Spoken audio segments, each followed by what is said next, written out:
Hello and welcome back. Eddie Radosevich, George Stoy here for the SoonerScoop.com studios. Josh McCuistion in Houston HQ, and another Monday recruiting report, getting to the end of the regular season for most of Oklahoma and Texas. I know that Utah, Darius Afalava's into the state semifinals. We'll get to him here in a little bit, but Josh, welcome in. We got the Game Day Rewind as well here on the SoonerScoop.com YouTube channel.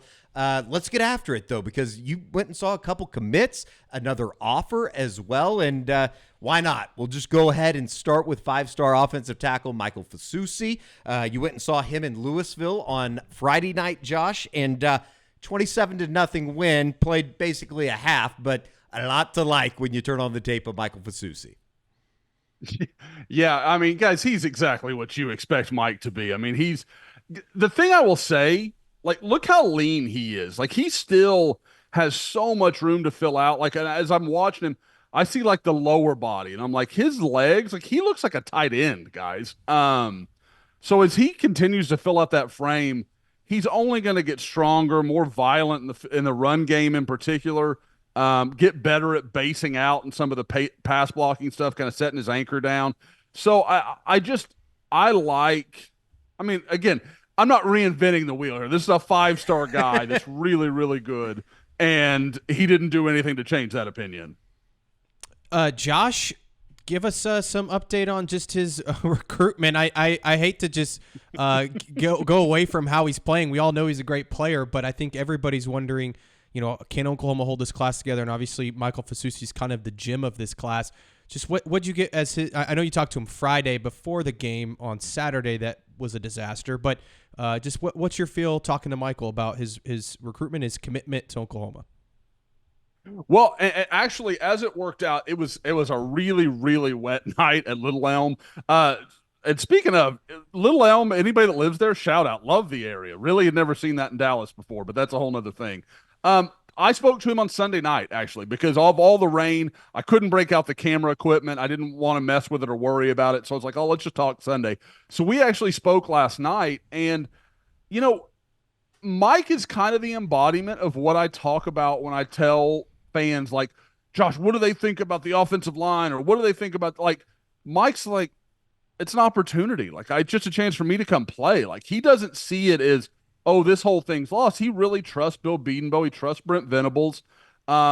He thinks, you know, like, I think his exact quote was something along the lines of, my class will come in and we'll help fix this thing. We'll get it back on an SEC championship level. Like, that's how he looks at it. And I know his family is on board. He's on board. Like, there's, again, Michael showing great celebration right there. Awesome. Yeah, absolutely. So, you know, and that's just the way they look at it. I mean, he talked about it, you know, not just himself, like the whole class, the group. Like, it was very, not like I'm doing what's best for me. I mean, he was talking about the group, the offensive line group, where, you know, Eddie mentioned Afalava. You talk about Ryan Foje, Owen Hollenbeck. Like, that four-man group, they're close. Like, they talk. There's a good relationship there. And I think beyond that, Mike's family feels great about the situation. And that was something he mentioned. And I should have the story Tuesday morning, just kind of the full write-up from our interview. But it was largely about, you know, his family is a big part of this. Like, if you're gonna flip Michael Fasusi, you got to flip mom and dad too. And I think there's so much of the Soul Mission and Bill Bedenbaugh's track record and all those things that his parents really believe in. So I don't think that's going to be as easy as maybe some people expect. Okay, we'll get through that or cross that bridge. Say he does get to Oklahoma, just from what you've seen, and then obviously what you saw in person on Friday night, Josh. What's the realistic expectation for Michael Fasusi, and how quickly could he get into a rotation for Bill Bedenbaugh in Oklahoma? You know, for those watching, him tracking down the field 70 yards on that play we're just Looks watching. good. I told, because he asked me the play right before that, and I told you guys about it. They threw him a pass. It didn't go correctly. It kind of, they overthrew him a little bit. He wasn't exactly where he was supposed to be, and the defensive end had kind of sniffed out the play anyway. But they have this play right here where this fumble. Guys, this is not a five-star prima donna, or like people try to always portray these five-star. That's a 290-pound high school kid that knows his best days are in front of him in football, and he's tracking down the ball 70 yards down the field. Like, I like the way Michael handles himself. Like I really, in a lot of ways, just respect it. I think he's got the right mindset.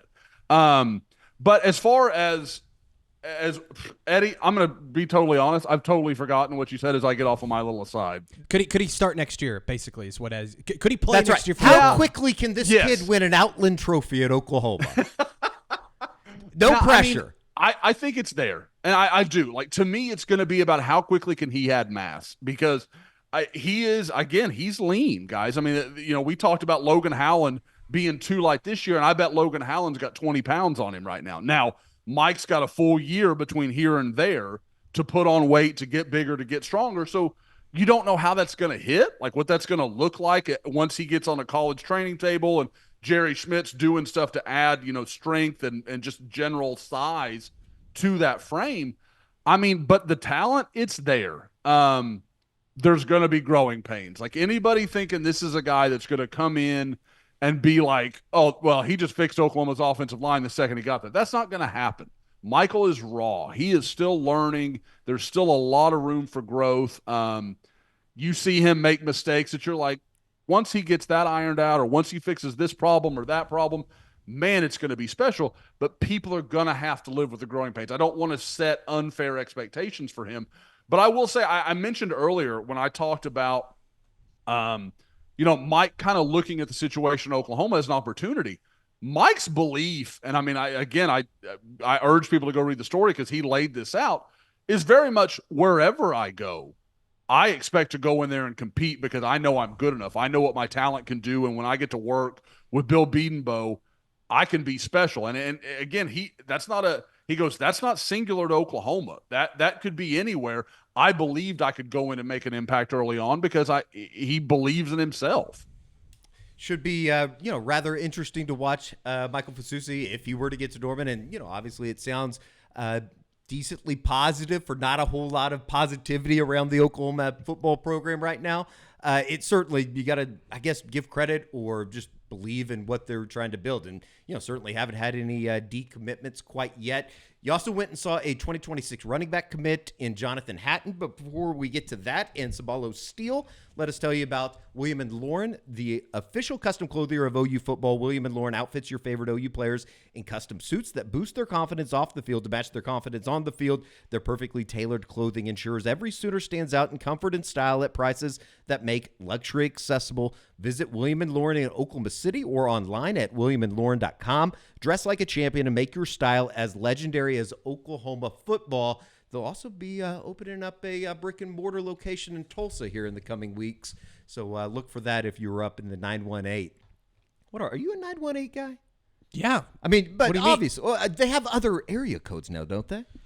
Yeah, I don't know, maybe, but like definitely 918. 572, but yeah, you're representing for the 918. Yeah, I love the 918. WilliamandLauren.com. You can visit them in Oklahoma City as well. So thank you to the fine people of William & Lauren. You did go see 2026 running back commit Jonathan Hatton and made quick and light work with a 40-9 lead at halftime, 70-40 win as Cibolo Steele heads into the playoffs. By the way, Lewisville will be taking on, I guess, somewhat still a powerhouse in Allen, but let's get back to the task at hand. 2026 running back Jonathan Hatton, just over 100 yards on 5 carries. Not bad work for the Oklahoma 2026 running back commit. Yeah, so, and the thing to remember with that stat line, I keep saying it just because it makes me laugh, his first carry, which was the first play of the night, was a negative 1 yard rush. So basically, he had 4 carries for 108 yards on his next 4 touches. So wow, that is, and this is the play right there. Just gets tackled for a little short loss, and then immediately just starts picking up yardage. And again, the thing that I don't think people, I don't even know if it'll show up on tape. Like, as you watch it, this is a big guy, people. Like, I mean, like this, he is legitimately 6'1", probably 205, 210. And again, like this one, like you watch this big, long touchdown run. This was 57 yards. This is his, I believe, fourth carry of the night. And he just breaks up the middle. I mean, there's nothing complicated there. And then, again, you talk about the size that I'm talking about, and then that speed to just separate. Guys, that's not normal. Like that is special stuff that, again, I can't help but be reminded a little bit of one of his predecessors at Steele, Malcolm Brown, a former 5-star that went to Texas. Didn't quite have the career he wanted to at Texas, but played in the NFL for a while. The guy there in the maroon jacket that was in front of that shot as he just ran by, that's Trooper Taylor, Texas A&M running backs coach. And I've talked to a few people. We had something in Scoop on Friday evening or Friday afternoon, and A&M's working hard on Jonathan Hatton. They are trying to turn his attention. Obviously, they're having a better year than Oklahoma right now, him being a young guy. We talked a little bit about it after the game, and we can get into that. But again, I continue to be really impressed with the entire game of Jonathan Hatton. You just saw him catch a nice ball over his head, kind of grabs it, pulls it down, and went for about 15 yards, and then again, just more speed. So there's a whole lot to like. I mean, there's a reason he's one of the top 5 backs in the country, according to On3 right now. Well, Josh, let's get into what you mentioned there. A&M obviously coming after him. Oklahoma, we don't know what's going to happen with obviously the staff and who might be the offensive coordinator next year. Heck, maybe even the head coach. We don't know. We'll get into some of that on the Game Day Rewind. But what is your feeling right now with where Jonathan stands with his commitment with Oklahoma?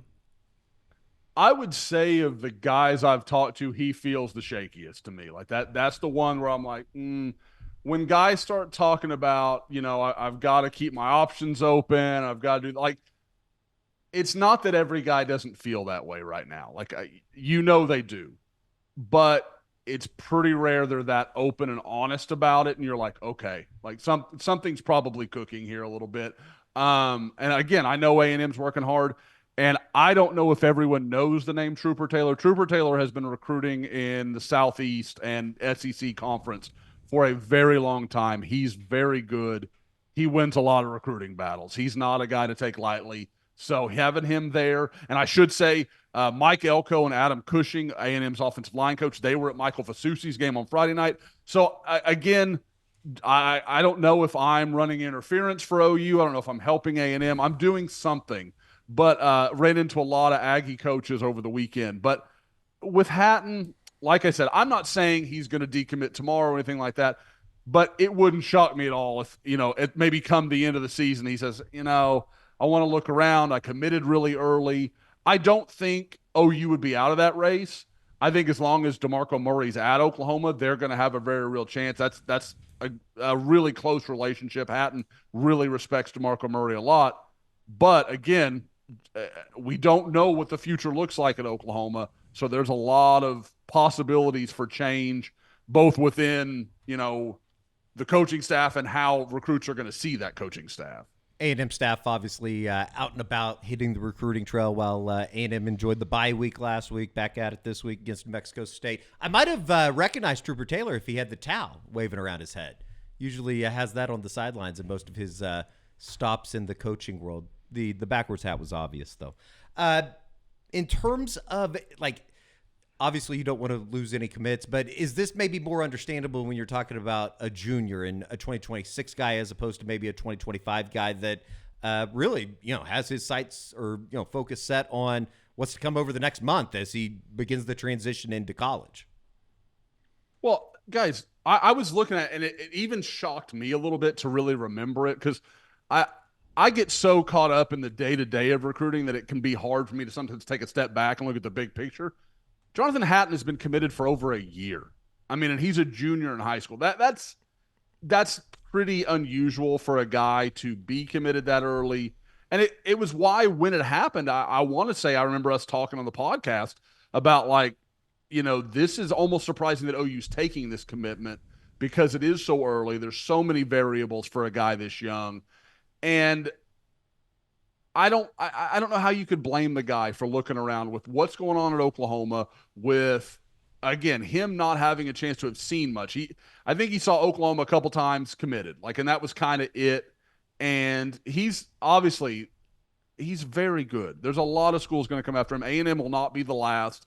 The thing that does help Oklahoma is it's a good year for backs. So there can be a lot of schools will say, okay, maybe we could chase Jonathan Hatton down. Maybe we can beat DeMarco Murray. but we're going to have to do a lot for it. Or we can pivot to this guy that maybe we don't like quite as much, but we can get him in the boat. We know we can get him, and we can kind of go in that direction. So that's a possibility. But again, I would say if I'm betting at this point, I would think Jonathan Hatton at least probably takes a look around over the course of the next year or so. Very good. 2027 teammate Eli Johnson, also had a chance to check him out. Obviously a teammate with Cibolo Steele. Looks good athletically, has an OU offer as well. Josh, what'd you make of Eli Johnson? Thought he was outstanding. Guys, and I do want to clarify something. Eddie, you said 49-0 at half. Yeah. It was 49-0 at the end of the first quarter. Oh, God. That's how out of control. I mean, boy. this game was like 21-0 with, I think, 9.5 minutes left in the first quarter. It was just wildly out of hand. And the team they're playing is Buda Johnson. Johnson is going to the playoffs, guys. They were 6-3 coming into this game, and I think ended up finishing like third in district. And I was talking to Johnson after the game, and I said, I don't think I've ever seen a team that clearly has a winning record, is clearly doing some things right, that had less interest in playing a football game. Like, Johnson was like, get us out of here before we get killed. Like, that was Steele. Steele, if what I saw on Thursday is any indication, they're going to be unbelievable. Like, they're going to make a run. They looked really, really impressive. Now, as far as Eli Johnson, didn't get a chance to see a ton because they didn't throw. Again, they weren't trying to challenge anything. They were running the ball. Everything was very short. You got to see him come up and make some tackles in space. He's a big, long guy. I mean, legitimately probably 6'3", 170, 175 pounds. So he's got a lot of frame to grow into just being a sophomore.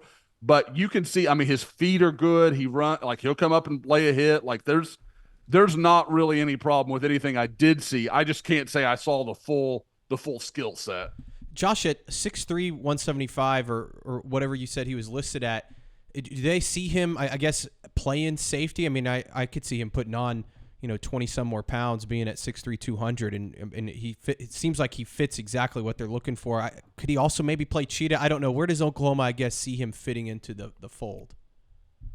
Yeah, my understanding is absolutely safety right now. Now, you're right, George, and that when you have that kind of frame, it gives you some versatility. And guys, I think if we've seen anything of this Oklahoma defense, we know those are the kind of guys they like. Like, we'll find a way. If you're a good football player and you grow out of one position, we can find a way to make you fit another one. Like, they just want good athletes, good football players on the field, and that's what I see. Again, I think he's physical. He comes from a program that obviously Oklahoma likes. Steele is one of the, it's kind of the program in the San Antonio area, and there are several, they would be up there on a pretty short list in the entire state of Texas as far as just big school powerhouses.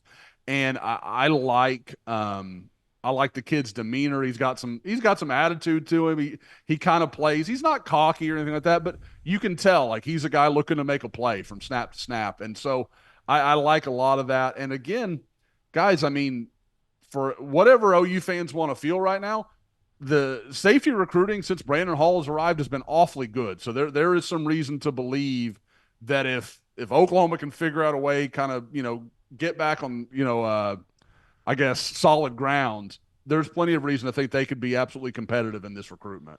Eli Johnson with a handful of offers right now. Oklahoma would probably be his quote-unquote biggest offer, but I would imagine as his sophomore tape gets out, Josh, he's going to see that offer list really stack up. I would expect so. Yeah. I mean, again, when you're talking about programs like this, his physical measurements, and I know when I went to see Jonathan Hatton back in the spring, and I'm talking to the coaching staff, they're like, that guy's the next one. Like, he's the next big guy at Steele. And obviously they knew Hatton kind of was already there. But, when you're at a program that every spring is going to see just about every SEC program, most of the Big Ten, like, Steele is a must-stop for every major program in the country. And as they get a look at him, watch him continue to fill out, and then see a guy that's making plays, in special teams, on defense. It would be very surprising to me if he doesn't have a pretty healthy chunk of the top 25 by the time his senior year rolls around. Still finishes out the regular season 9-1. They will host Laredo Alexander in the first round of the playoffs coming up this week. I can't imagine getting on a bus for 2.5 hours to come up from Laredo I don't know. Just San Antonio. I guess they're lucky that they only have to go 2.5 hours. I'm sure there's going to be a lot of teams that are going to be putting to test the driving miles this week in the state of Texas. Last but not least, you caught up with 2025 defender safety commit Amarian Robinson. Parkview headed into the playoffs in the first round of the Arkansas 5A playoffs, but you have confirmed that he will be a early enrollee for Oklahoma. Good news on that front. Yeah, it's kind of a mixed bag for Marion Robinson. This is something I, have got up on the board, but Marion Robinson has hurt his ankle, and so did Ryan Foje actually last week. It was kind of a rough weekend for ankles in the OU commitment community, but I don't know if we'll see a Marion Robinson again this year. That it's a touch and go thing. I think he's holding out some hope, but it doesn't feel really likely to me. On the other hand, I think Ryan Foje, if Bridgeland can maybe get through a week or two, maybe he'll be fine. He may even play this week. I think they're wanting to kind of watch swelling and just see what it does. But with Amarian Robinson, to get back to the point of what you're talking about, yeah, he's told me that he has planned to enroll early. He was the last guy that we really didn't know the status of. CJ Nixon is is a guy that's going to return. And there's one other that I'm gonna forget right now, but Amarian Robinson is he is planning to enroll early, which again makes I believe it's 18, 19 early enrollees. I remember when it was 7 was a big number, and now it's almost the entirety of this recruiting class. And it kind of goes with what we were talking about with Michael Fasusi earlier, guys, where I think this class wants to get there, wants to help. They see what's happening, but they also see an opportunity. Like, okay, this isn't going well, but we know we're good. We know we're talented. And, I think they think they can help Oklahoma in a lot of their weak spots and maybe it makes sense when you look at this team and say, oh, there's a big injection of talent at wide receiver and offensive line coming. Okay, yeah, perfect. I mean, that kind of suits Oklahoma's problems. Josh, I'm going to throw something at you. I'm going to put you on the spot here.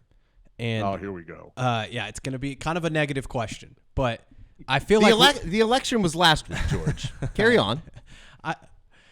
I feel like we're just waiting for that shoe to drop, that guys are going to start decommitting, because we see OU and they lose all these games and all of that, but seemingly they've been able to keep this thing together. Who are maybe 1 or 2 guys that you've got circled that you're like, we have got to watch these guys? These are the ones that maybe are shaky. You mentioned, I know Hatton in the 2026 class, but in the 2025 class, who are maybe 1 to 2 guys that you're like, you just don't know. And whether that's because the staff changes might happen, or maybe it's a defensive guy that's like, I don't know if I want to go play for a program that isn't winning a whole lot of football games right now.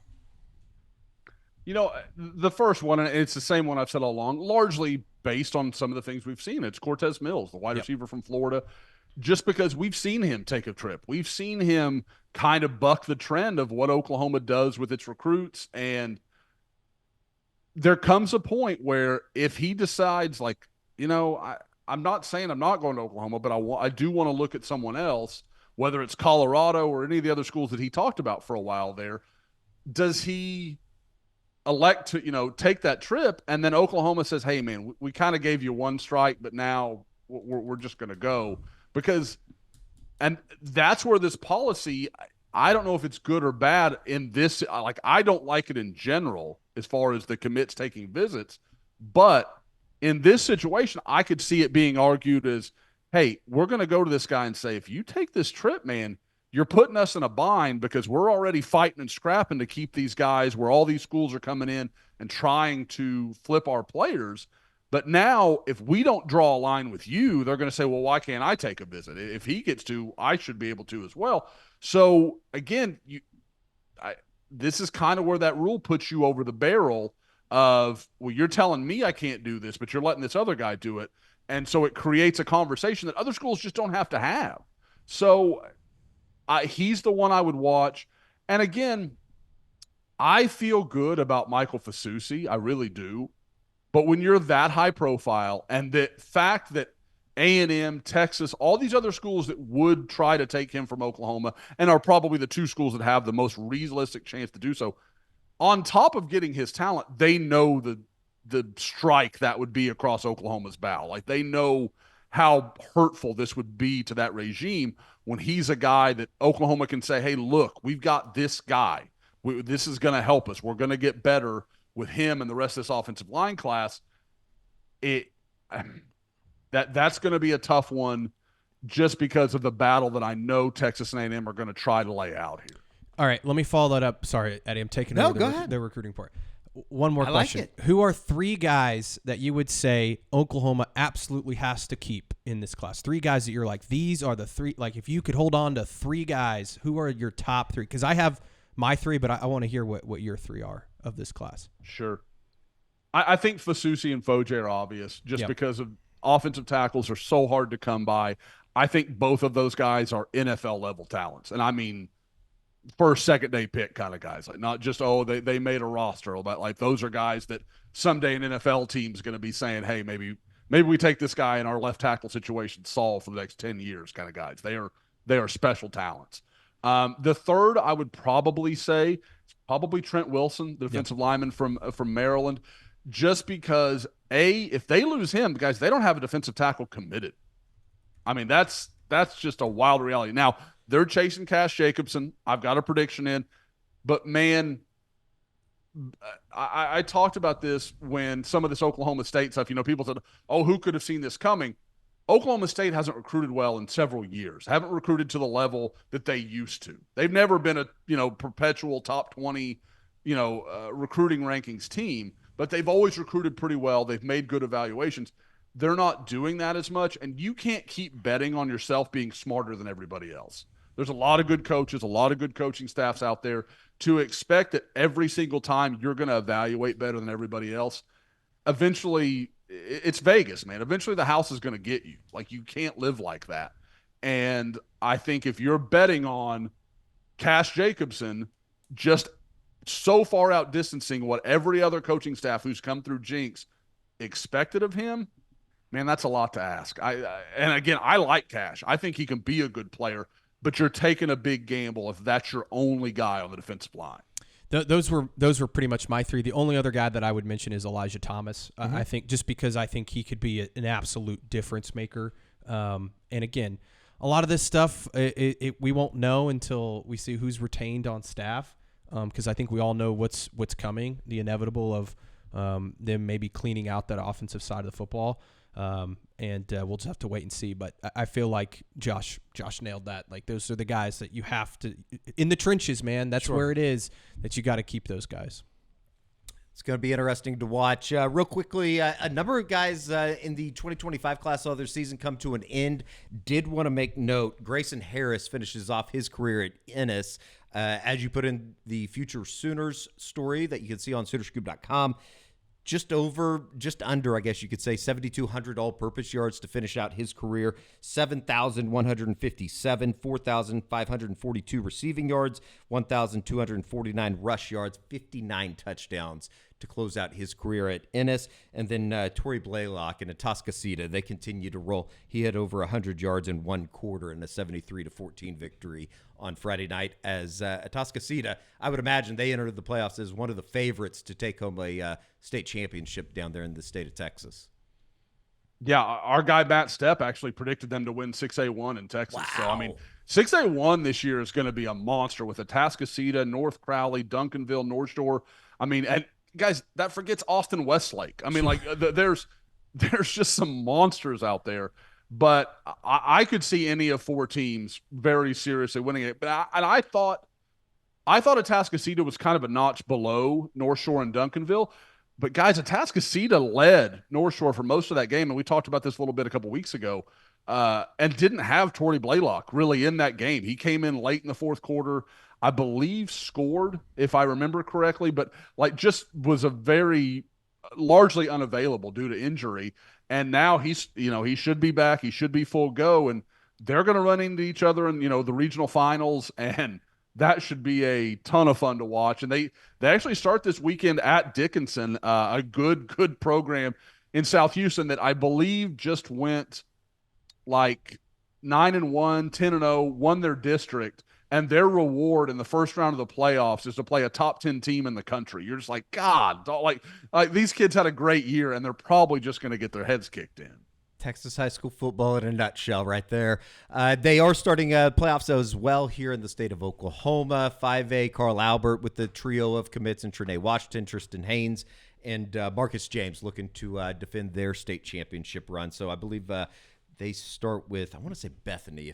No, that's not right. Weatherford's taking on Bethany. That's Weatherford. That's right. CJ Nixon's got How Bethany. about, Carl Albert Midwest has Midwest City. A little crosstown clash. Rivalry.